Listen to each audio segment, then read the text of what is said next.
History remembers Isildur for a single catastrophic mistake at the edge of the cracks of doom. But long before he held the One Ring, he was the man who ensured the cultural lineage of his people didn't end in the sea. Decades earlier, the island empire of Numenor had fallen under Sauron's tightening grip. As the Dark Lord prepared to burn the sacred white tree, Nimloth the Fair, a young Isildur slipped past the palace guards. He was severely wounded in the struggle, but he managed to tear a single living fruit from the dying branches. That night set the pattern for his entire life.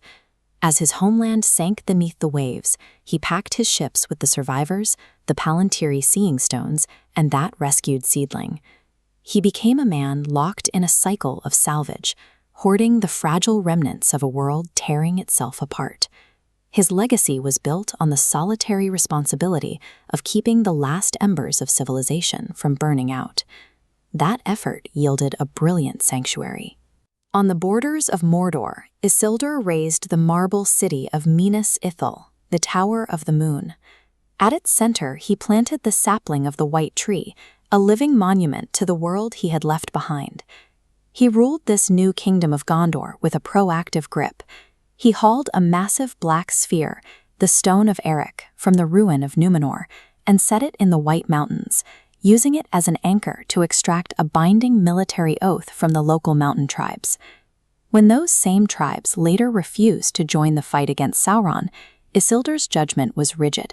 He cursed them to never rest, condemning their spirits to haunt the mountain paths until they fulfilled their broken promise. He had single-handedly dragged his people from the abyss and forged a thriving kingdom in the shadow of their greatest enemy. Isildur operated on the belief that his personal willpower was the only barrier against the erosion of his people's legacy. Faster, more urgent! That belief was soon shattered. Sauron returned in force, launching a surprise assault that captured Minas Ithil and burned the White Tree to the ground. Isildur barely escaped the slaughter. Once again, he found himself fleeing a burning home with his family, carrying nothing but another rescued seedling. He was the perpetual keeper of the seed, trapped in a recurring nightmare of displacement. Seeking retaliation, the last alliance of elves and men marched on Mordor, laying siege to the dark tower of Barad-dûr. For 7 years, Isildur fought in the ash and mud, watching his soldiers ground down by relentless attrition. Then, a rock cast from the dark tower crushed his younger brother, Anarion. Months later, Sauron himself descended to the battlefield. Isildur watched his father, Elendil, fall in single combat, his legendary sword Narsil shattering beneath his body.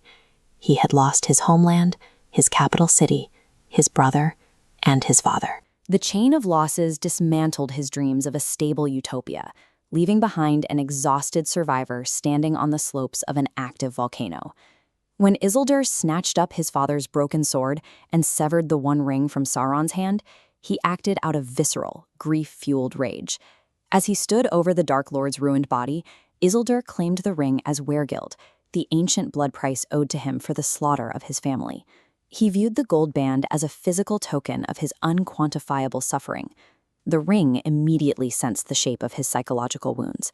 It presented itself to him as a precious object that needed to be kept safe from the surrounding devastation, appealing to his lifelong instinct to preserve things from the ashes. For over a century, Isildur's defining virtue was his refusal to let sacred things burn. The ring weaponized that impulse. He could no more cast it into the fire than he could have left the fruit of the White Tree to rot in Numenor. Isildur's refusal at the cracks of doom was the mechanical failure of a mind hammered by a century of loss. He had reached the breaking point of human resilience. 2 years after the war, Isildur marched north alongside the river Anduin, his mind increasingly eroded by the ring's parasitic weight. He was returning to Arnor. He had finally decided to surrender the artifact to the elves, admitting he could no longer control it. This map illustrates the ambush at the Gladden Fields. The tiny blue cluster of Isildur's vanguard is overrun by massive orc forces. While the enemy didn't know Isildur was there, they were drawn to his location by the magnetic pulse of the ring itself. Watching his sons die in the mud, Isildur made a final attempt at preservation.